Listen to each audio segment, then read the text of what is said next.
If you watch President Trump's daily briefings, you might think everything will immediately go back to normal when social distancing is no longer necessary.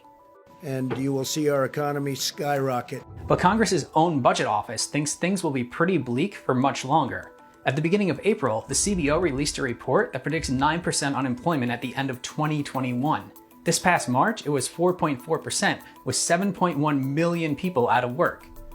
So that 9% at the end of 2021 would mean about 15 million people could still be out of work. That's the same amount as the peak of the Great Recession in 2009.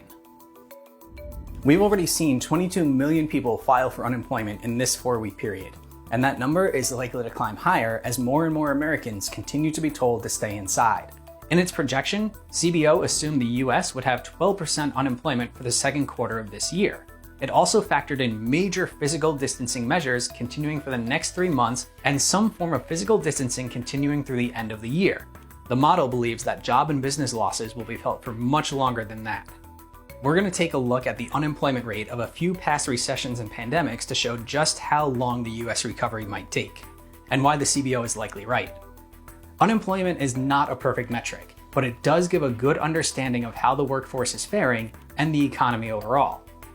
Let's start with the Great Recession, the most recent economic disaster, still pretty fresh in people's minds. Watch how long it takes, about 18 months, to go from 5% to 10% unemployment.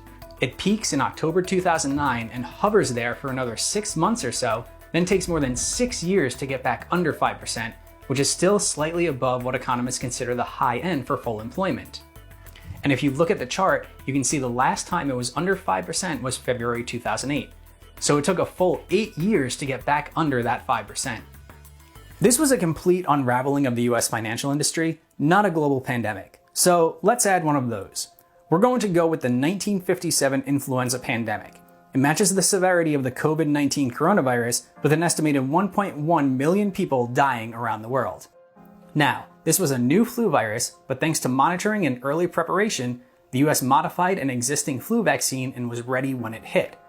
However, despite the implementation of some physical distancing measures, the flu still killed 70,000 Americans, though it is believed it would have killed many more if not for the vaccine. Keep in mind, this was more than 60 years ago and the overall economy looked much different than it does now.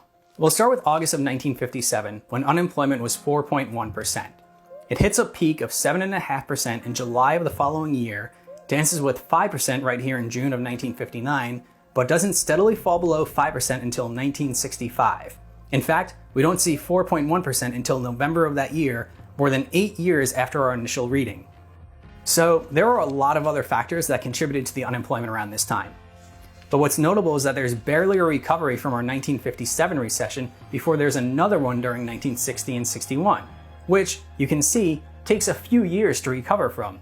It's an important lesson to note. Recession recoveries can be very short and followed by another recession. Now, let's look at a disease that we didn't have a vaccine for, the 1918 pandemic. It's the most severe pandemic in recent history, killing about 50 million people around the world and 675,000 in the US. This was pre-monthly unemployment data, but we do have annual numbers provided by the US Census Bureau. 1.4% in 1918, 1.4% in 1919, but then we hit 5.2 in 1920, 11.7 in 1921, 6.7 in 1922, and finally in 1923 we're back down to 2.4%. Now, there was a lot more going on here than just the pandemic. Troops returning from World War I created a huge surge in the labor force, the Fed raised interest rates, and President Woodrow Wilson was slow to respond to the economic downturn. But again, we hit a period of high unemployment that took a couple years to come back down from. Let's quickly add one more line to our chart, the Great Depression. It's the one we all learn about in history class, so let's start in 1929 at 3.2%, watch it peak in 1933 at 25.2%, and finally 9 years later in 1942, it drops under the 5% line at 4.7%. Now, this wasn't a pandemic, nor is it very recent, but it does have the highest rate of unemployment at 25%. We don't know what the exact level of unemployment is right now, but again, in the 4 weeks leading up to April 9th, about 22 million people filed for unemployment. And in that same time, more states continued to issue stay-at-home guidance for their residents. Former Fed Chair Janet Yellen says we might already be at 13% and climbing higher. James Bullard, the president of the St. Louis Federal Reserve, recently told Bloomberg he predicts unemployment to hit 30% in the second quarter, which we're in right now. Looking at this graph, it's tough to imagine 13% unemployment shooting down to under 5% in the span of a few weeks. It's even harder to imagine when starting at 30%. Now, Washington has attempted to soften the blow of what's going on, but not everyone is getting helped. Tipped workers and gig workers may not qualify. The extra $600 program is set to last only 4 months. Secretary of Labor Eugene Scalia is being criticized for attempting to limit some of the new relief programs, and we're now seeing mile-long lines for food banks. The coronavirus isn't going anywhere, and with an approved vaccine at least a year away, it's likely physical distancing measures are staying put. And even if those measures are relaxed soon, it's unlikely that every job will be immediately available. Denmark was fast to implement safety measures and as a result had relatively few cases. The country is considering easing some of the restrictions, but the Prime Minister has cautioned against opening up too quickly, saying if we open Denmark too quickly again, we risk that infections rise too sharply and then we have to close down again. China has been dealing with an outbreak since January. It reopened a few movie theaters in late March and closed them 4 days later. It's slowly starting to get manufacturing back up and running, but factories have had to implement social distancing measures, monitor workers for possible infection, and even have groups of employees who work together also live and travel together, which doesn't sound feasible here in the US. Those limited approaches make sense. While Trump originally wanted to lift social distancing guidelines on Easter, he has now pushed that back to the end of April. However, a new report predicts a summer spike in COVID-19 cases if the US physical distancing guidelines are completely lifted in early May.